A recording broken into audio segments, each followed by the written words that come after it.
Hi, this is James. Before we get into today's episode, I want to talk to you briefly about something that might be one of the biggest game changers when it comes to changing your relationship with alcohol, and that's community. I've learned that nobody quits drinking or learns how to drink less in isolation. Sure, willpower helps, education matters, and strategies are important, but connection is what really keeps it going. When you surround yourself with people who get it, people who are walking the same path, facing the same challenges, and celebrating the same wins, everything becomes a lot easier. You feel less alone. You stop thinking it's just me. You get inspired about other people's progress, and you stay accountable when motivation dips. And that's exactly why Steve and I are building something new. It's called the Alcohol-Free Revolution Community. It's a place where you can connect with like-minded people, ask questions, share wins, setbacks, and celebrate all the joys that an alcohol-free lifestyle brings. We're still putting the final touches together, and at the moment we're gauging interest, but our plan is to launch in mid-November. It'll be a Zoom call once a week, and at least until the end of the year, it's going to be completely free. So if you're already starting to get a little bit anxious about Christmas and its tidal wave of booze and expectation, or perhaps you're starting to look ahead to dry January already, why not become one of our founder members?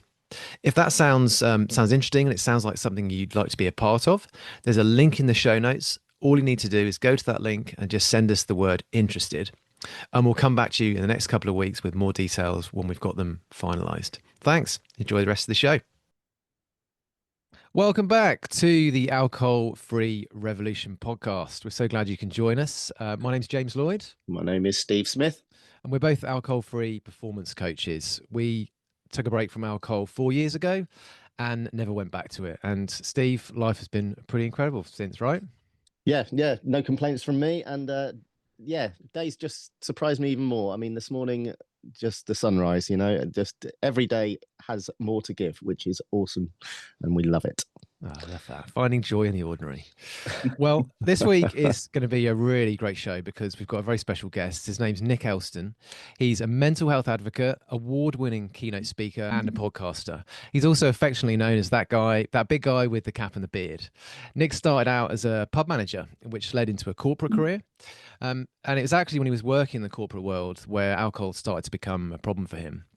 He's long suffered with OCD and generalized anxiety disorder. And whilst alcohol wasn't the direct cause, it certainly wasn't helping. And we hear this a lot. Like so many of us, Nick was using alcohol as a crutch. He eventually quit the booze 6.5 years ago. And since that time, he's gone on to found his own business, Forging People. Forging People delivers transformational speaking coaching that help people speak with confidence, share with purpose, and lead conversations that matter. He's worked with some of the biggest corporations and brands on the planet, delivering his unique brand of mental health engagement. Genuinely, it is a big privilege for Steve and I to have Nick on the show, and we cannot wait to get into this. Nick, a very warm welcome to the Alcohol-Free Revolution podcast. Thank you very much. That's the best intro ever. I'm going to take you guys with me wherever I go. Sign me up. Yeah. I love the intro, by the way, that I'm James and I'm Steve. I was expecting like a Britain's Got Talent, Together We Are. I love that. Wrong direction. Wrong Exactly, direction. yeah. I thought it'd be forming a boy band here in front of me. Anyway, that's a weird rabbit hole to start off with, but back to you. We'd be a great boy band, the three of us. Yeah, absolutely. Yeah, That's like it. E17 have reformed. There you go. No, if you just send in your name requests for our boy band to info at Yeah. My musical talents goes as far as I can play Amazing Grace very slowly and very badly. So if that is our repertoire, I'm good. Other than that, I'm screwed. So.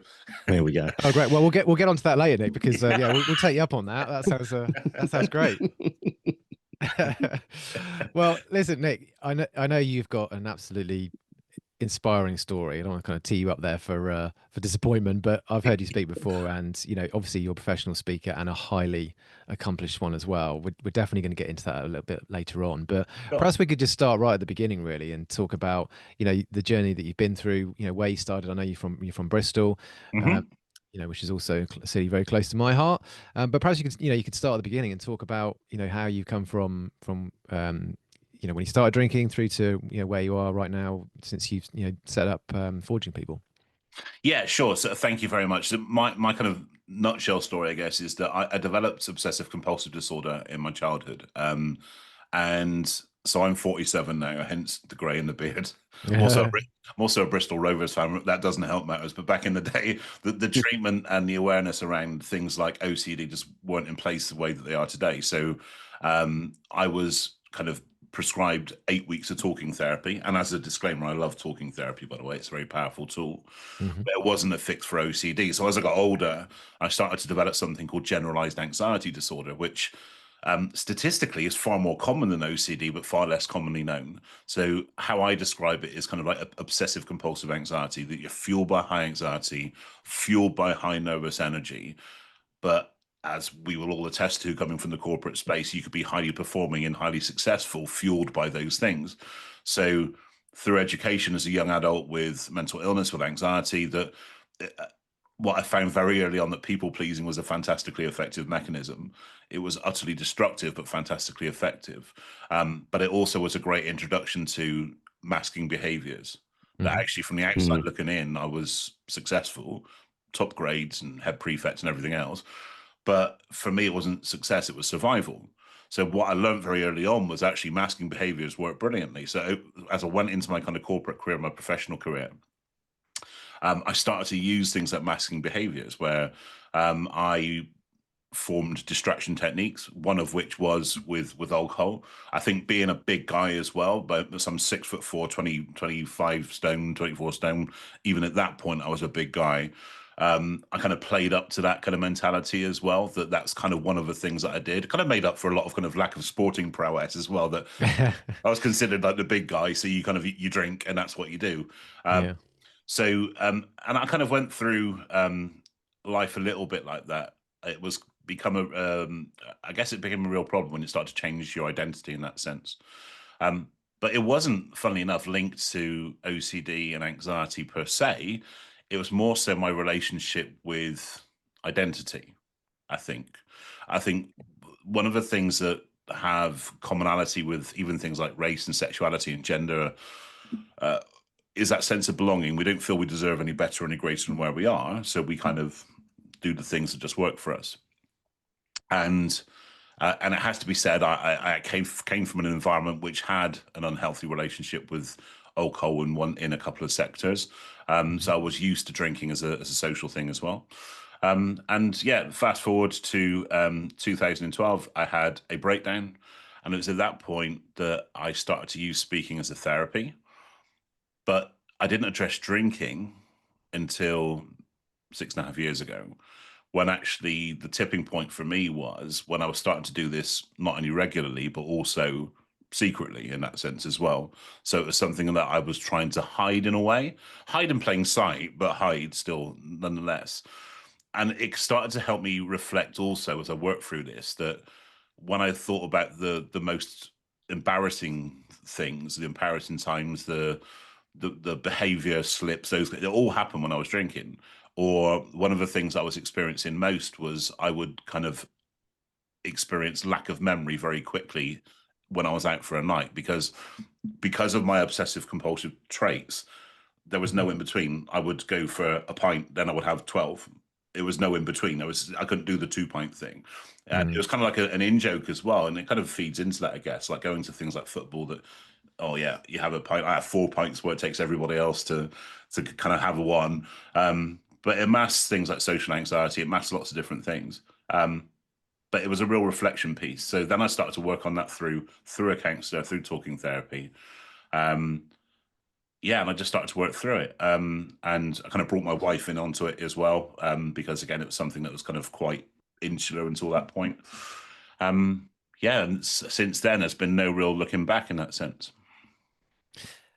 Thank you for sharing that. When you talk Mm. about social anxiety and using alcohol to to mask social anxiety, how do you deal with that now that you don't drink? I think for me, being able to tell a story, to share your experiences, I use this kind of line that change your narrative, you change your experience. And I think for me, Whereas before, I wasn't focusing on changing the story; I was just masking it. So always being a few points ahead of everybody else, that kind of stuff. For me, there's a fine line in life between you owning your story or your story owning you.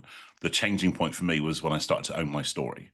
That actually going into situations where social anxiety was rife, and actually start to change the narrative around that, because as I've learned along the way, and it took a long time, it's one of the last things I actually had to overcome was that element of social anxiety. I think especially coming away from lockdown as well, that was huge. I was shielded through lockdown.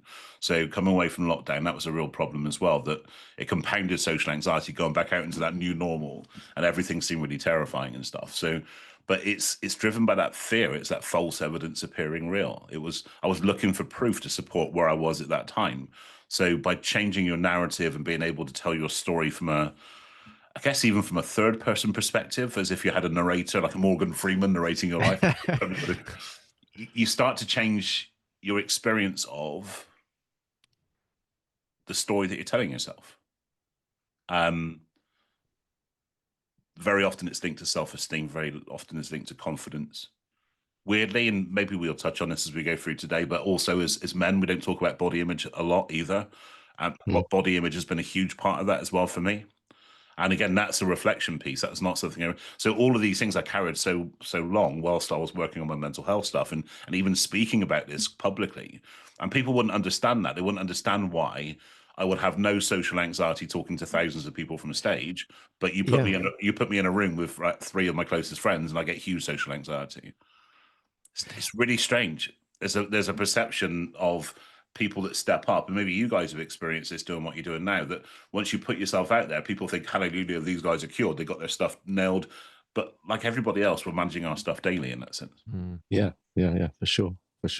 So looking back on sort of timelines there, that I guess you would have taken your break from alcohol sort of a year and a half before COVID, so you were tackling that and then into COVID. Yeah. So how was that? Because you must have, making steps forward, and then all of a sudden you're thrown into lockdown for 18 months. It was interesting because it coincided with me starting talking therapy as well. And again, I started counseling, talking therapy for a different reason.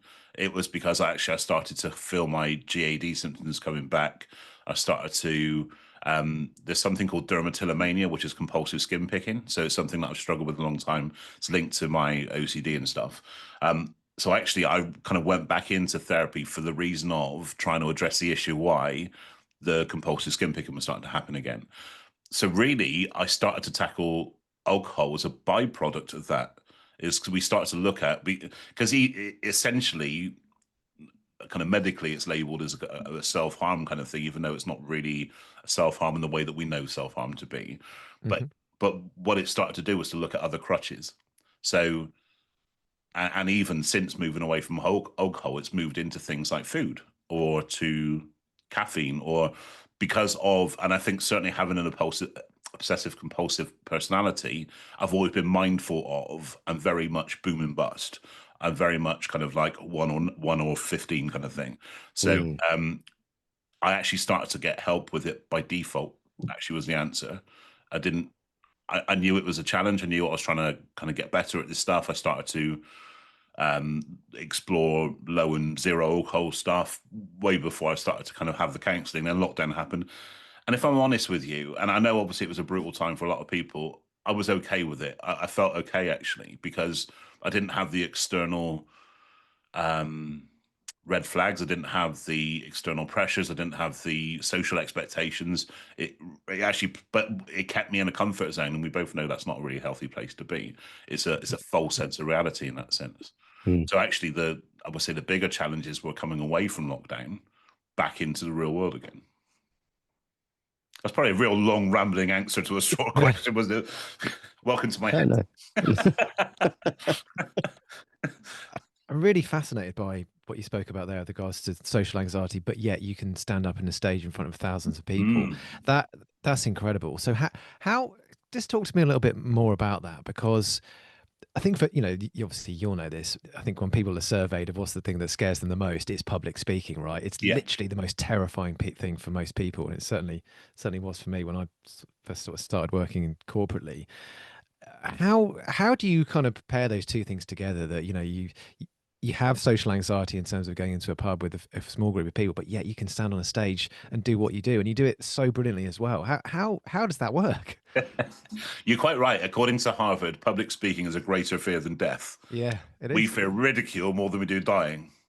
Yeah. We're screwed. See you later, guys. Cheers.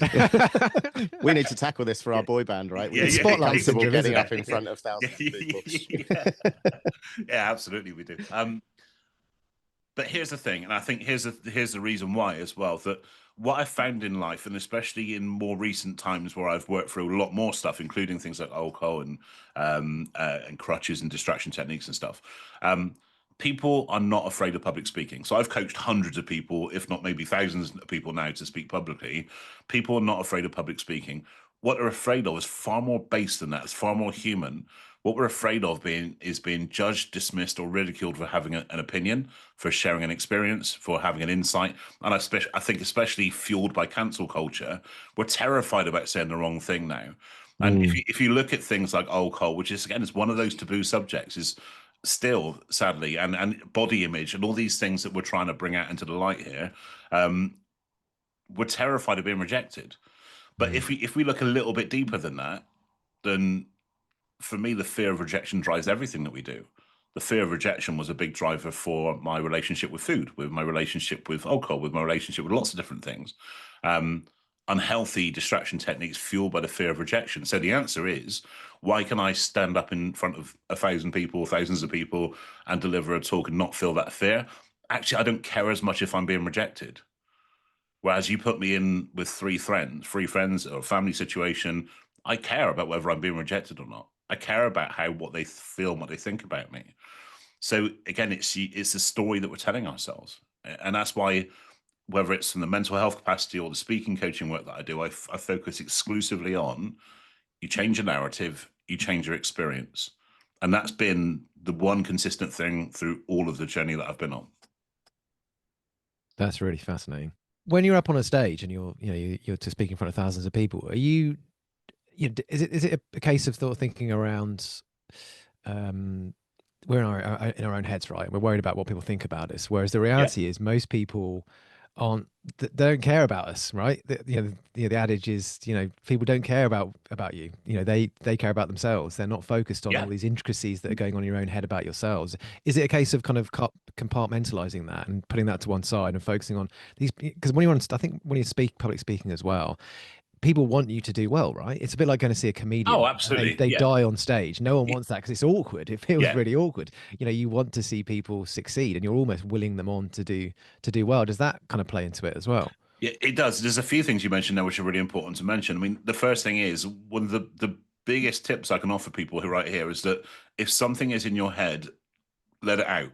Like, bring the audience in on whatever's going through your head, whether you're anxious, whether your throat's dry, whatever that may be. Bring people. The first big stage event I did was at XL London, and it was thousands of people. And the first line of my talk was, "This is nuts." I am really anxious right now. Like, who the hell wouldn't be? I'm just about to bare my soul to 1,000 accountants. Whether it did two things: got a laugh, tough gig. But also the second thing was it showed the human behind the role I was playing. And that's kind of what we're trying to do here, right? We're trying to show the human experience behind the role that we're playing. So people, it's true. You could be the biggest A-list celebrity on the planet, and after 15 minutes of talking, people are going to want to know what's in it for them. That's human nature. So it is true that people don't care, but usually they don't care because what they see from the stage is superficiality. It's polished, spun BS, to be honest. We don't engage with superficiality. We engage with humans. We engage with human experience. So, and this makes organizers very nervous sometimes, but I'm very happy to use the stage as therapy space to bounce around ideas, to throw out suggestions to people, not from an advice point of view, but what's going on in my head, in my world. So people then engage very much with the human experience. So that's why I focus exclusively on not necessarily the words that I say, but it's how I'm making people feel. And actually, it's emotional connection drives everything that we do. So if you ever see one of my talks, I only use imagery at the back. I don't use slide decks in terms of like text, and I only use imagery because that reminds me roughly where I should be. But it also means I can completely riff of my own content. If it's not working, I can move on. If it is landing, I can stay there. So I like to consider it kind of like a flow, giving people a human experience, not the superficiality thing. If I think in professional life, and both of you will attest to this, we are trained to deliver professional messages without sharing anything of ourselves, really. But then we don't connect with that. If you show a little bit of yourself, you build a bridge of trust, deeper, faster, stronger connection with people, far faster than any superficial message you're ever trained to deliver. But what we're not told to show ourselves. And that's why we need to have conversations like this. That is so true. And if you think of any, the biggest fear, and we talk about when you get up in public speaking, most people's first experience of public speaking is going to be going to stand up in front of their bosses and do some kind of presentation on this year's quarter results, which is a terrifying thing to do. And but also, so equally, you go see a band live. There's nothing worse than just watching one that just comes on and reels off every single song, and there's no interaction, there's no human connection with that. And it does, it really does tie back. And I know it's a kind of round the houses way, but equally when we remove alcohol and then we're suddenly in a room with people, when we want to connect with those people, we have been masking our true selves, that ability to decide we want to get up and dance in front of someone. We need a few drinks to do it, or we need that confidence to do that. So when we remove that, when people do see that human connection, that was certainly my experience. When people do see more of that human connection, you can become comfortable with that human connection. I actually found myself being much more confident in a room with other people than when I was drinking, even though I thought the drinking was giving me the confidence. Yeah. Once I removed it, I realized it wasn't. And that's such a fascinating thing, that most of the challenges weren't mine in that sense. Most of the challenges were coming into, so as an ex-licensee, so I used to run pubs back in the day. And that was really interesting because at that point, I wasn't really having a really bad, unhealthy relationship with alcohol. I was too busy. But I saw the impact of alcohol, and it started to teach me about people dynamics and the way people were. So throughout my career, there's a local social club to me here that they lost a steward and over a really busy period. And they gave me a call, said, I know you're an ex-licensee, do you want to come and run the bar for a couple of weeks kind of thing? And this is when I wasn't drinking. So actually I was behind the bar and I got no problem with that whatsoever. But when people would say, as they kindly do in my neck of the woods, one for yourself, I say, oh, no, I'm fine, I don't drink things. What? It's like they look at you like you're a leper or something. You work behind. Yeah, trust me, it's a great combination, working behind the bar and not drinking. Is really. So I'll remember what you do in the morning. So that was one of them. There was also things like social situations where it was, from a family perspective, it was really easy because obviously love and support. You just tell people you're not drinking. A couple of times people say, "Oh, are you sure you're not going to drink?" Or like trying that kind of like really soft just have one. Yeah, just have one. Yeah. But it wasn't because I felt compelled to drink. It has to be said. It wasn't that I wasn't at that stage, but I just know that it was better for me not to, and not to have that kind of option. I went on a stag do sober. That was an interesting experience. I did it 2 weeks ago. Did you? I was best man as well. James, I think you need to share where you went on a stag do, alcohol-free 2 weeks ago. Munich, Oktoberfest. That's so weird because the one I did was Oktoberfest in Manchester. Was it? Yeah, it was. Yeah. How did you find it? So, Karen. It was good. I think you do feel a little bit kind of, whether it's my narrative, but I just felt like I was the one kind of like maybe not participating. I felt a little bit out of it a little bit, but that was more so about where I was feeling as opposed to how other people were reacting, to be fair.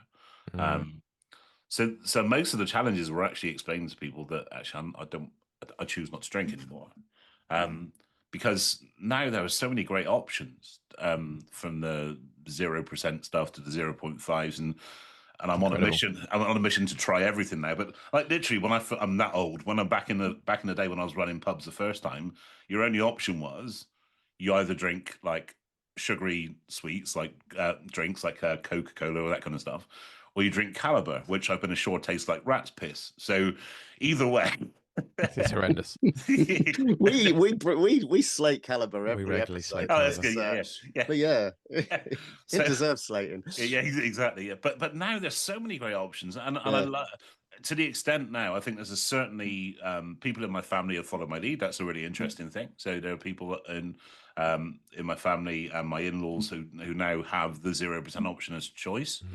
I do a lot of work in schools and colleges and stuff, and there's a big shift actually away from drinking alcohol in the younger generations coming through.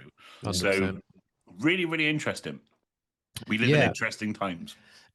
I mean, there's a In whole lots of load of stuff there. I kind of Yeah. want to just get. We'll get onto the alcohol-free alternatives because I want to get some of your recommendations. Okay, cool. No worries. Yeah. Anyone who's into their alcohol-free alternatives, we want to hear what they've got to share. So we will we will come back to that. You mentioned there about how other people follow. You know, you know, when you go alcohol-free, I think when you break through that stigma, and I know breaking down stigma is something that's very important to you. I think when you break through that stigma that it's a positive thing to do and that it's beneficial and it's not about having to stop drinking, you know, you can go alcohol free without having a rock bottom moment, for example. You know, it could be Yeah, something that you absolutely. need to do for performance and for mental health and for, you know, for sleep and for all of these wonderful things that go with it. Have you found, certainly, you know, maybe perhaps through your speaking work, that other people have, you know, seen you almost as a beacon of hope and seen that you've done it and thought, you know what, maybe there's something in that, maybe that's something I can do, and that halo effect that comes around going alcohol free. I know, you know, a lot of the coaching clients that I speak to, it's not, I try to get them to focus on, it's not just about you going alcohol free. You know, Yeah. the effect it has if you're a leader of an industry, you know, if you're a corporate leader, you have a team, you have a younger team, people follow you, people follow your example. If you've got kids, you know, you're setting a good example for them. You've got the halo effect on your family and all these. Talk to me a little bit about that. How have you found that? Have you found that people have kind of gravitated to you because of, you know, you've inspired them to do something similar? Yeah, I think certainly on a personal level, I've done my own thing, and then people have decided to follow. What tends to happen with a few people that I know, that they will use alcohol free for like a 3-month period and just have maybe a little bit of a kind of a detox before like a Christmas period or something. So, and I never push it, I never preach it. I just kind of do my own thing. I do like sharing, kind of, so if I'm with a group of people and I try something which is new, which alcohol free, I'll say, "Oh, do you want to try this? It's really nice," kind of thing. So I do, but not in a way that I'm trying to convince people. I think certainly, and I think how we got connected, James, actually initially was I put a post out after a holiday. I was down in Dartmouth, and I put a post out on LinkedIn, and it's probably been one of my most popular posts recently. That just putting a couple of recommendations on, like, firstly, I chose to go alcohol free. Here's what I kind of think. And I did a follow-up post on this as well. And just people were dumping all these like kind of recommendations that kind of started to form the list in the background. So I think it's not through instruction, but you lead through influence. I think you lead through influencing people by your behaviors, for sure, but also just by turning something which is really daunting and exciting into something which is daunting and scary into something which is exciting. And that's always been an approach I've taken to mental health. So again, if anyone's ever seen my mental health stuff, it's very, very different to the dry clinical stuff that we usually get in a corporate environment. I bring in humor, I bring in music, I bring in lots of different things to kind of make it actually, this is really exciting. This is your chance to clean the slate. Right, okay, if nothing were impossible, what does your life look like right now? Every single day we've got a choice, but, and sorry to break this to you, we do not live in a Disney movie. So you are going to get pushed down, you're going to get kicked over, bad stuff's going to happen. Actually, the resilience piece for me is, how do you dust yourself down and bring yourself back? And that's kind of been the approach I've taken with my messages around alcohol. I also used to smoke, and I've spoken about that as well.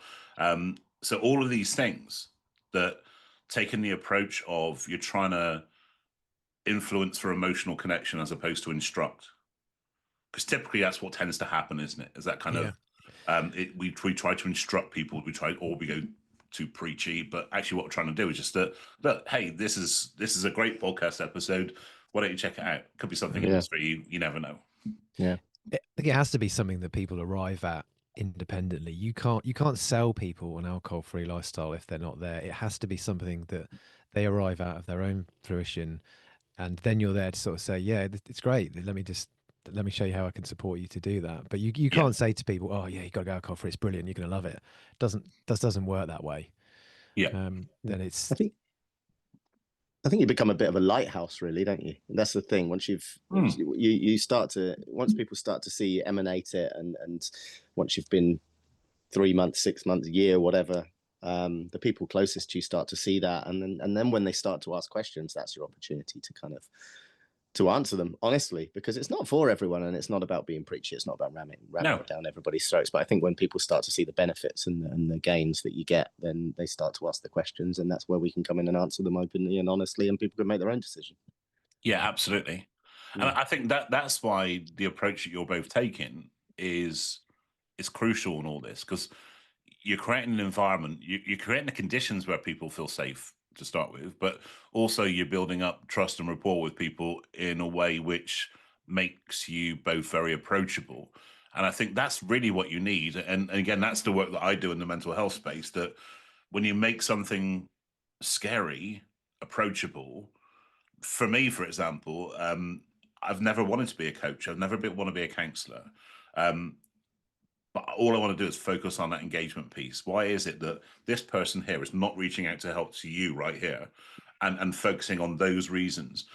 And that's why I've started to use, I've always used that approach of staying in my lane. Actually, my niche is getting this people here to you guys today about this challenge. And to do that, you need to be approachable, and you need to create the conditions where people feel safe and to approach you.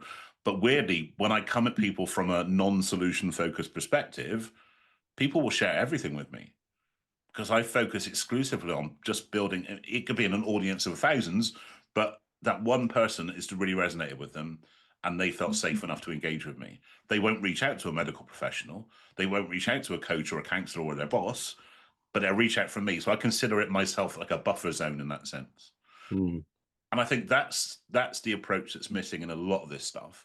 People don't have a buffer zone where they can reach out without that fear of being sold to, preached at, that kind of stuff.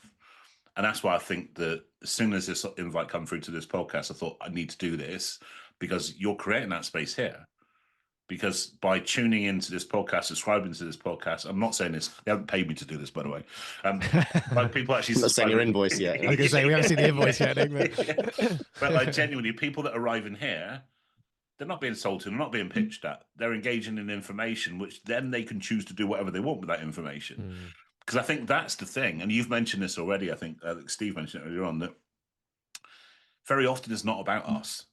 It's about the receiver. So we can do everything right. We can signpost effectively. We can spread the good word. We can do everything else. But actually, if they're not in a place to receive that right now, doesn't matter. It doesn't change anything.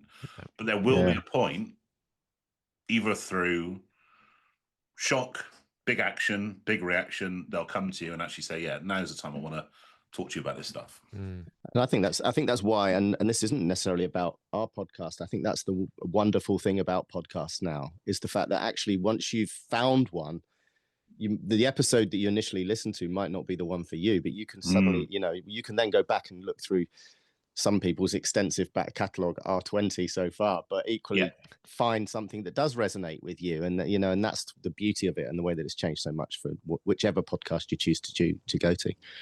Yeah, absolutely. And it's something you can do in your own space as well. It's something I think for me, it's kind of, if you think kind of pre-podcast, kind of social media, because yes, I am that old, that the option was you either suffer in silence or you go for professional help. Yeah. There was no in between. So now you have the resources, you have this kind of space to connect in and to learn and to absorb. And I'm not sure about you guys, but the best way that I learn is by listening to people that are not like me, or people that are the other side of where I am, that kind of stuff. And that's kind of what we're trying to do, I guess. Yeah. Yeah, you're absolutely spot on. I think when it comes to alcohol, so many people have this belief that, oh, it's just me that doesn't have an off switch and everybody else can take it or leave it, and everyone else is having a wonderful time, and it's just me that has to show up and get hammered and embarrass myself. Why is it just me? And the reality is that most people have got a similar reaction to alcohol, and the more what podcasting and this, this space that we're in has allowed us to do is kind of help people realize that their experience is really not, it's not unique to them, and it's incredibly common. And I think a lot of people, when they get to our age, and we're all kind of mid to late 40s, and before that, even when you kind of hit late 30s, early 40s, you start to sort of question, am I the same person that I was when I was 25? And is alcohol doing the same jobs for me now at 40 that it was when I'm 25? And that can feel quite challenging and quite isolating. But when you hear other people saying exactly the same story, and I've referenced this so many times before, Steve and I met on a coaching course, an alcohol free coaching course. And to that point, I'd been alcohol free for about 3 years, and I generally didn't know. I think I'd met one other person in those 3 years that didn't drink, and it felt like it was just me that was a bit of an oddity. And then I went on this course, and all of a sudden I met 30 other people who didn't drink, and they all had, give or take, the same story that I did. And Steve and I's stories are, not exactly the same, but they're not dissimilar. And it's just like, this is going on everywhere. Everyone who gets to midlife is having similar thoughts about alcohol. If unless they're drinking a glass of wine a week, if they're middle lane drinkers, which is the term that we use, that not rock bottom but also not teetotal, then most people are going through a similar thing, and they're questioning, is this really is this really making, is this making my life better, or is it making my life worse? And it's just so common, and we just didn't have those sort of resources even 10 years ago to be able to share experience with other people without going to an AA meeting and sitting next to people and sharing those experiences. And that's and AA does a lot of good things, but it's not for everybody. And Yeah. the idea of going and sitting in a room with people certainly is not something I would have done. So going alcohol free or taking a break now, you spoke about taking 3 months off there, nowadays is so much more accessible than it was before we had these these sort of platforms. Which kind of brings me on. I wanted to talk a little bit more about, obviously, about mental health, because Nick, you're a huge advocate for mental health. One of the things that still staggers me, Literally. yeah. Well, although we've come so far with, particularly from in the corporate world with mental health, I don't. Yeah. There's not a business on this earth that won't tell you about how great they are at supporting staff with mental health initiatives, and that's a fantastic thing. But I just think the link between mental health and alcohol within middle lane drinkers, I'm not talking about people who have a severe dependency, but your average normal drinker, there is such a lack of awareness, and there's really no link between mental health and middle lane drinking. And everyone appreciates that, that alcohol is a driver of depression, of stress and anxiety, which are the core components of mental health. But why do we not link those two things together? Why are businesses in particular so great at talking about mental health, but just don't, but yet take all of their staff for a free bar at Christmas or for the summer party? There's a massive gap there, right? There is a gap. Yeah, absolutely. But I think that's where kind of old cultures and new cultures are they're kind of merging somewhere in the middle, and it's not forming a great kind of combination. So I talk about gamifying your challenges, gamification of your challenges. So when I usually, so I don't mention alcohol specifically unless it's raised, because again, I like to stay in my own lane in that sense. I'm still very new at talking about this stuff, which is why, again, this is outside of my comfort zone doing this, but felt was really important to do. But I talk about gamifying challenges, and the one place that it always comes up is when I talk about gamifying OCD. So I go through life now with a qualifying process of anything, but this can include alcohol, of course. So am I doing this thing? Well, so say, for example, for the sake of this podcast, am I drinking through obsession? So am I doing this because I feel driven to do this? I have that obsession to drink, to mask, to distract, whatever that may be. Am I doing this through compulsion? So am I doing this because to keep up the Joneses, to seem socially acceptable because that's what I'm meant to do? Or actually, am I doing it through choice? Do I choose to do this? And very often with alcohol and other lots of different things in life, that very little comes down to choice. We're doing it because that's what everybody else does. We're doing it because we feel overwhelmed with everything else. Very little is through the choice element. So when I do this kind of bit from the stage, this is where people start to ask questions about alcohol. Because actually they realize that most of the time, is not necessarily a choice. They're doing it to distract. They're doing it to keep up with people, to socialize, to appear like they're not being unsociable. But actually, they would choose not to. And Do you think that's part? I think generationally is changing, by the way. I think with, again, working with students, generation is changing. People choose not to do this anymore. Do you think that's what he spoke about there about people do it because everybody else does it? Do you think that goes back to, our ancestry and our tribal, we've evolved to be part of a tribe, right? We do what the tribe does. That's where safety is for us. Do you think it's fitting in and it's being part of a group? Absolutely. Yeah, absolutely comes back down to that. So I work with a life coach, a leadership coach called Zoe Thompson. She talks about very much about this kind of primal impact of how we do and why we do what we do. I think that from my perspective, and again, staying in that lived experience lane, understanding why people do what they do, and also why I do what I do, by the way, it's not a non-exclusive thing. I think it always comes down to three things. I think it's your conditioning. So we do become a product of our environment. So I came from an environment which a certain section of that had a more unhealthy relationship with alcohol. So we do become a product of our environment. The second thing is a narrative that we choose. So actually, if the narrative, it's not about what we say to other people, by the way, it's not about what other people say to us, it's about what we say to ourselves. If you kind of change your narrative, you do change your experience. So as opposed to I need to drink too, I need to smoke too, you start to turn that around a little bit. Things change. And the final thing actually is your perspective. And your perspective is defined by lots of different things, actually. It can be religion, spirituality, universe, whatever that may be to you, your choice of politics, or it's essentially how you see the world. But within perspective, there's this big thing around guilt. And I certainly notice this with the relationship between alcohol, mental health, and guilt. So one of the big unspoken things around mental health is this feeling of guilt that very often when we struggle with our mental health, we spend our days ruminating.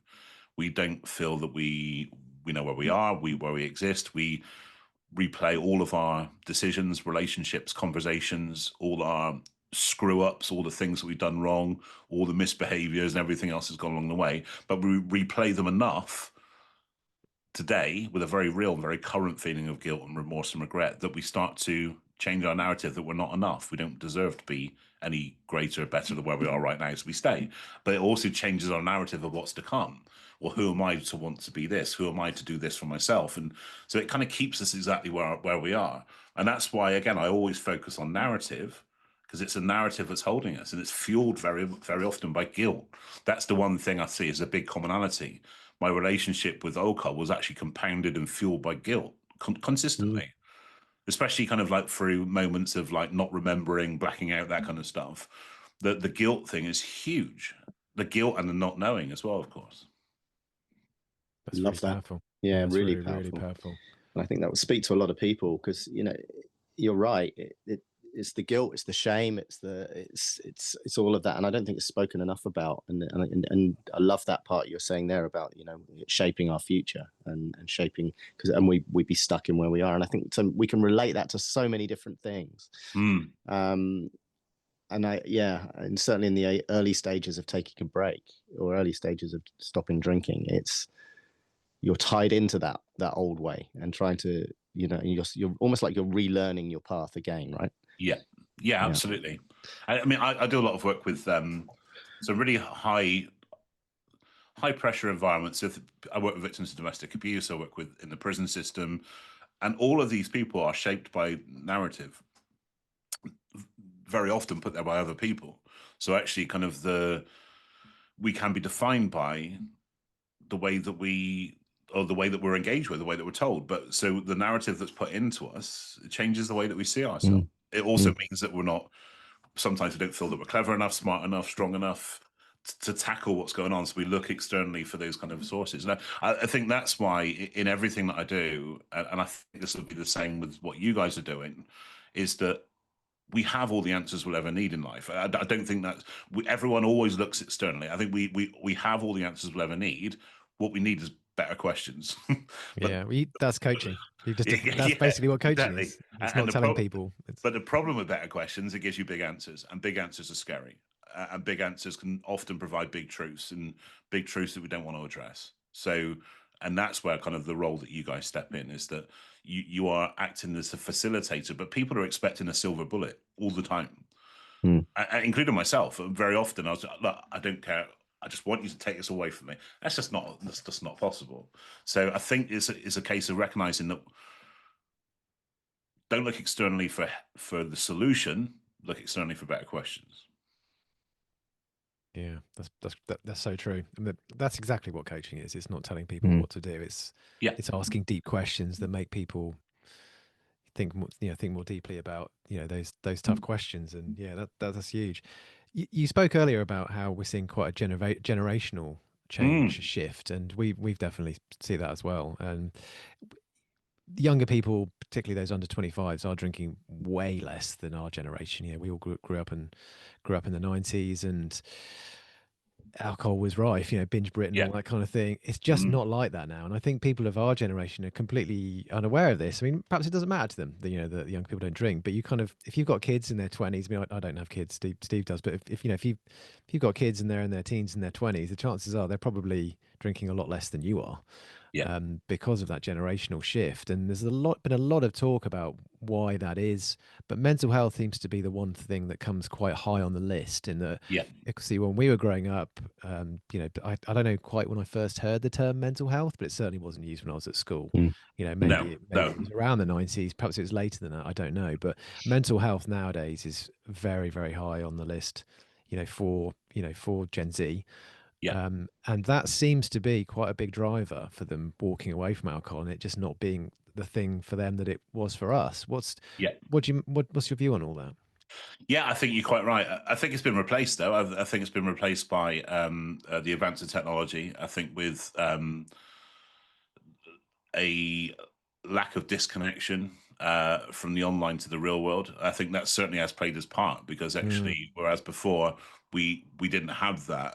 We sound really old on this, don't we, by the way? Well, we are. Don't tell me that. I am. But yeah. But we didn't have that. So obviously that you would work, you would have your day, and then you would go and kind of let off steam and that kind of stuff. But now it's just constant connection. So people aren't really looking externally for that connection. Now, I think actually equally damaging, personally. I love social media to an extent. I'm only on LinkedIn. I'm not on any other channels, and that's a mental health protection thing for sure. But that is a problem. And I think certainly with the advance of things like AI coaching and AI therapy, it's a really dangerous place to be. Actually, again, coming from a generation where we all have the ability to use social media and technology effectively and AI effectively, and I think whereas we have a more balanced view of how we can engage with it well, whereas the students are coming through have learned on iPads, they've watched the TV programs on iPads, there's no disconnection point. And I think that is a challenge. I think it's one of the reasons why alcohol has moved down the pecking order, but also a lot more the reason why things like social anxiety, lack of social communication skills, all those things have started to come into the mix now as well. So it's great that people have moved away from that kind of alcohol culture in that sense, but also it's slipped into something else. And I get that, though, because is that needs to be. I heard a line the other day. It's very true that we've never been so connected, but never been so disconnected. It's so true. We've got everything we want whenever we need it. That's the worrying thing, isn't it? You talk there about age, and I'm going to give my age away now. I remember when we had to wait for the next episode of Dallas to see who shot JR. Exactly. Yeah. Now you switch on Netflix, you turn it on, you can watch every single episode in an evening, and you're on to the next thing. And if it's not there, it's not there. If the internet goes down, panic breaks out in our house. The dawn of AI terrifies me, and that's not to say that I don't use it, because I do, but at the same time, our brains are a muscle. We need to use them. We need to be using them. And now we're going into this stage where we can tap anything we want into a chat box, and it will tell us everything we need to know. And that's terrifying, I think. Yeah, it is.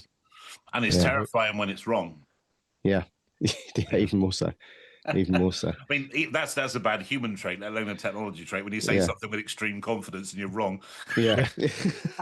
Well, we live in an age of convenience, don't we? And that's really something that's come about in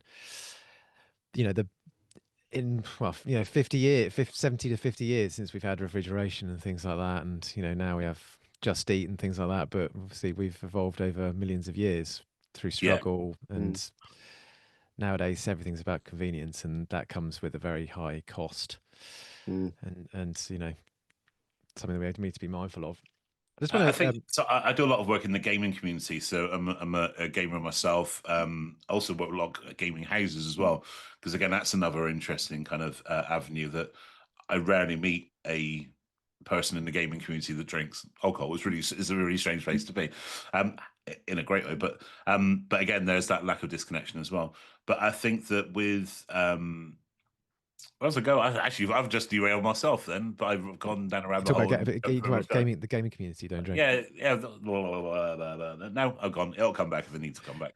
It's yeah. You can tell it's not scripted now. This is good. This is authenticity. The teleprompter's gone down. Someone's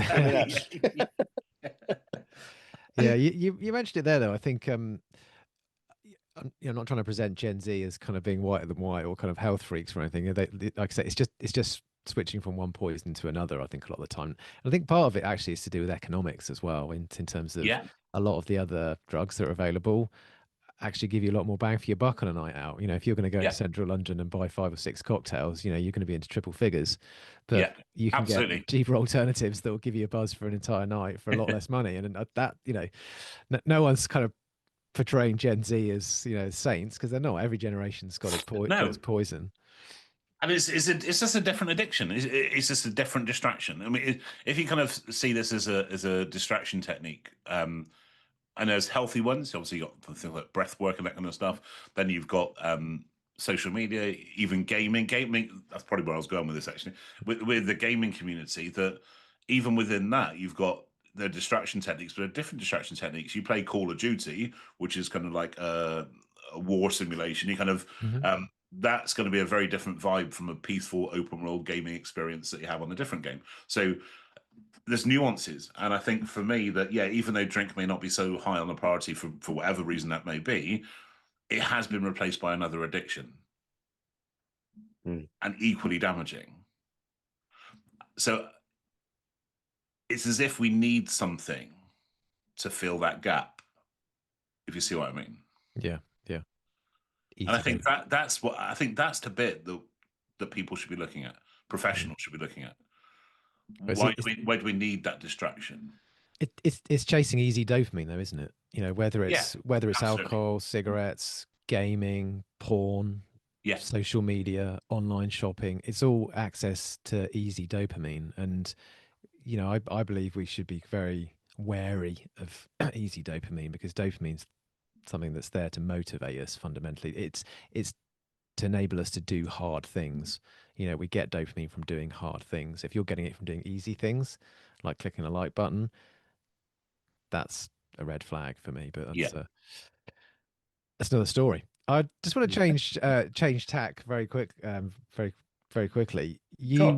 One thing we spoke about earlier on there was alcohol-free alternatives, and I think actually, you're right. We first connected on LinkedIn speaking about alcohol-free alternatives. I don't post about alcohol-free alternatives that often, because fundamentally I'm about coaching. But whenever I do speak about it, I get by far the biggest response from people, and there generally is such a movement towards these alcohol-free alternatives. Some people still have, as we talk about Caliber, I think that's all there is, or Beck's Blue. But the reality is the world is changing really fast, and there are some fantastic products. And we've done a few episodes on this already. And anyone who wants to go back and listen, we've got quite a few out there about alcohol-free wine and various other things.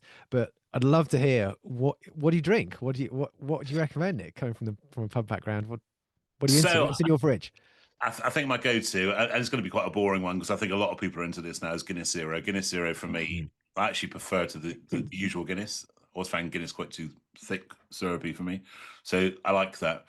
There's, in terms of cider, so for the nicer weather, Rattler, a Cornish brand, the one with the huge snake on it. They do a really great zero. That is a true zero. I think Stouffer Press do a 0.5. So, like you, I'm mindful when I post about recommendations, because obviously I appreciate that not everybody would even want to consider that.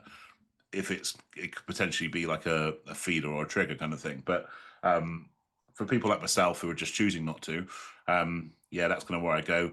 I guess from a wine perspective, I have yet to find one that I like, if I'm honest. There is a great range of herbal spirits by Keynote Drinks, which is actually a Bristol company. So I had the founder on my podcast going back a few years now, when she was first starting out, and that was really interesting to speak about her journey as well. So I think Guinness, I do like Rattler. Maybe the Peroni for the Nastro Azzurro Peroni. I like Peroni. Yeah, it's nice. So yeah, I think that's kind of where I would go with this. But I've got lots of kind of regional ones that was recommended to me on that list. I'll try and put a list together for you guys and send it across so you can send it out to your people. That'd be great. That would be great. I've got my own list, which I've been meaning to publish. Oh, cool, but I never got around to. I've got around about 100 on it. But the more people you speak to, the more Guinness comes up every single time. Yeah. I recently worked with a client who only drank wine when he was drinking, and he wanted to take a break from the booze, but he wasn't able to drink lager because he couldn't burp, so he doesn't, so he couldn't. It's quite an interesting thing actually. So my go-to normally is like, try some of the alcohol-free beers, they're a great alternative, keep the ritual, all that kind of thing. He's like, well, I can't really drink anything fizzy though, and I was like, and I thought, have you tried Guinness? And he was like, no, never really been a Guinness drinker. I said, well, maybe give it a go. Absolutely changed his life. Now he absolutely loves Guinness Zero, and he wasn't a Guinness drinker to begin with. He only ever drank wine, and he literally stripped out wine and put in Guinness Zero, and he's absolutely happy as Larry on it. But it's such a great product. You're right. It's such a great product. I remember I was speaking at a conference in 2016, a long time ago, like almost 10 years ago now. And the VP of Carlsberg was speaking, one of the guest speakers there, and he was saying that, and people just didn't believe him at the time because it's changed that quickly in that shorter time. He said the next wave of kind of top selling products will all be alcohol free, and at the time there wasn't really any that were out there doing. And within a couple of years, you just started to see this come through. And like I said, now it's just it's an amazing thing actually, just to know that you've got those options, because I like the idea, I like the thought of having a drink, or having the feeling of having a drink. And I was trying to explain to somebody actually in the summer when we had the heat waves here, having like a bottle of Rattler, and just felt like you were just having any other cider. It's a ritual. Yeah. It's a ritual. You're keeping the ritual. We a lot of the pleasure we take from alcohol is the anticipation. The dopamine's released in anticipation of the cork popping or the can. Yeah. You can still do all that with alcohol-free alternatives. You still just because it hasn't got a chemical in the glass, everything else is the same. Make it look the same, tastes the same. It's like habit stacking, isn't it? It's what exactly. Yeah, kind of. Yeah. So I know that, funnily enough, I gave up smoking before I gave up drinking. And because I used to smoke more when I drank, giving up alcohol took that craving for smoking away because of that very reason. Because I said that kind of ritual thing. So that's a really interesting one. I mean, I'm still left with the food thing, but I'm working on it. One thing at a time. Yeah, doesn't help when one of your clients is KFC. You've got to be a bit careful what you say. Yeah, exactly. Yeah, so I'm going to stop there. They're not paying you in gift vouchers or anything, are they? The first question I get free samples. Sadly, not. I would love to have free samples. Yeah, I host and created a KFC TV. I was built for that shit. It was 6'4", 25 stone, hosting a fried chicken TV station. Dreams can come true. Oh, that's absolutely amazing. Fantastic. Amazing. It's I think, where was I going? Yeah, I think it is that, isn't it? It's the ritual, and being the West Country, you had to get a couple of ciders in there, which was good to hear. And I was hoping you would. It's good to get some cider recommendations because we've always hovered around the beers and the wines and everything else. And Thatcher's is great, but Thatcher's is, I forgot to mention Thatcher's. I got a friend, and that's a really nice one too. Thatcher's. Right. Yep. So we'll pop your address in the show notes so they can send you out some stuff. Nick, it's been an amazing chatting with you, and I think we could certainly talk for way longer. I know I could, but it's been really a really lovely chat, and just to hear that so many links between that sort of social anxiety, taking away drink, the confidence you gain back when you remove that one thing. And I know that wasn't necessarily the starting block specifically for you, but it's really interesting to hear that conversation come around to that. And it's been lovely for you to share everything with us today. And thank you so much, Nick. And just before we go, would you mind sharing with our listeners just where people can find a little bit more about you and what it is you do? Yeah, fantastic. So it's just nice and simple, just like myself. NickElston.com. So it's NickElston.com. You'll find all of my links and stuff there. Thank you. Awesome. And we'll put that in the show notes for anybody who wants to reach out. And once again, can't thank you enough. It's been an amazing episode, and thank you so much for sharing everything. My pleasure. Thanks, guys. Cheers. Thank you. Take care.